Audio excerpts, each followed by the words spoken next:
আমরা এই উদ্যোগটাকে প্রথমেই সাধুবাদ জানাচ্ছি, স্বাগত জানাচ্ছি যে পরিবেশের ব্যাপারে যে উনি উদ্যোগটা নিয়েছে, যা এই খালি বোতলগুলো রাস্তায় না ফেলে ওনারা একটা ডাস্টবিন দিয়েছে, ওই ডাস্টবিনের ভিতরে ফালানোর জন্যই করেছে, যাতে পরিবেশের দূষিত না হয়। এই ব্যাপারে ডিসি স্যারকে আমরা ধন্যবাদ জানাচ্ছি আর কি।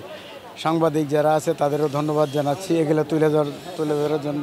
আমরা এখন বিভিন্ন জায়গা থেকে যে বোতলগুলো সংগ্রহ করছি সেগুলো একটা নির্ধারিত মূল্যের মাধ্যমে সেগুলো আবার আমরা ফ্যাক্টরিতে দিয়ে দিচ্ছি। সেখানেও আমাদের একটা কন্ট্রিবিউশন আছে, প্লাস তাদের যে সিআরএস ফান্ড সেটিও আমাদেরকে এই সবুজ আন্দোলনের জন্য আমাদের কাজে লাগার জন্য তারা সরবরাহ করছে।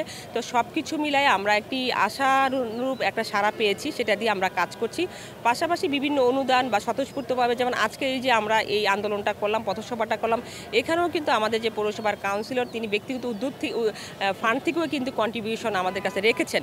তো এইভাবে সকলে এগিয়ে আসছে, সকলকে সাথে নিয়ে আমরা ভালো একটি সাড়া পাচ্ছি, সেভাবে এগিয়ে যাচ্ছি। এটি আসলে একটি ভালো উদ্যোগ মানিকগঞ্জবাসীর জন্য। এটি আমরা মনে করি যে এটি বড় ধরনের একটি উদ্যোগ এবং এটির জন্য আমরা জেলা পুলিশ মানিকগঞ্জ সবসময় তৎপর আছি। আমরা এই উদ্যোগের পাশে সবসময় আছি। এটি আইনশৃঙ্খলা থেকে রক্ষা করে যে কোনো প্রয়োজনে আমরা সবসময় সাথে থাকব, কারণ আমরা মানিকগঞ্জে কর্মরত। এই মানিকগঞ্জ শহরটাকে কীভাবে আইনশৃঙ্খলা থেকে শুরু করে সবুজ শ্যামল প্রকৃতি এবং মানুষের বসবাসের উপযোগী করা যায় সেজন্য আমরা কাজ করে যাচ্ছি। ওনাদের সাথে সবাই আমরা একত্রে কাজ করব। পৌরসভা, জেলা প্রশাসন, পুলিশ প্রশাসন, অন্যান্য যারা সিভিলে রয়েছে তাদেরকে নিয়ে আমরা কাজ করতে চাই। এক্ষেত্রে মানিকগঞ্জ জেলা পুলিশ সবসময় পাশে আছে। যে কোনো প্রয়োজনে আমাদেরকে ডাকলে আমরা তাৎক্ষণিকভাবে সাড়া দিই।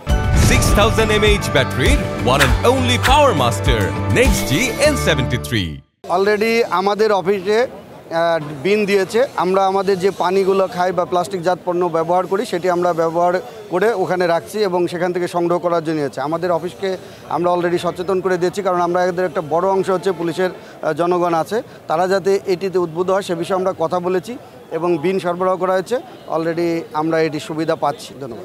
আচ্ছা, শ্যামল নির্মল ঐতিহ্যে মানিকগঞ্জ সেটি গড়ার প্রত্যয়ে শহর অঞ্চলের জলাবদ্ধতা, সুয়ারেজ লাইনগুলো বন্ধ হয়ে যায়, নালাগুলো যে বন্ধ হয়ে যাচ্ছে, নদীর নাব্যতা নষ্ট হয়ে যাচ্ছে, বাস্তু সংস্থান সঠিক রাখা এবং টেকসই পরিবেশটাকে বজায় রাখার জন্য যত যে প্লাস্টিক পণ্যের যে অবাধ প্রবাহ সেটি রোধ করার লক্ষ্যেই কিন্তু আজকে আমাদের এই পথসভা।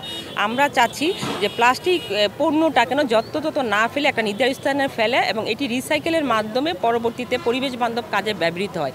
তো এই লক্ষ্যে মানুষের মাঝে অ্যাওয়ারনেস তৈরি করা, জনগণকে সচেতন করা, এবং আমরা যদি সচেতন হই তাহলে আমাদের পরিবেশটা সুন্দর করে রাখতে পারবো। পাশাপাশি প্লাস্টিক যে ব্যবহারটা সেটি যেন সীমিত আকারে হয় সে ব্যাপারে একটা সচেতনতা তৈরি করা এবং আমাদের পাশাপাশি আমাদের এই এলাকাটাকে সবুজায়নের জন্য কাজ করা, এটাই হচ্ছে আমাদের আজকের এই পথসভার মূল লক্ষ্য।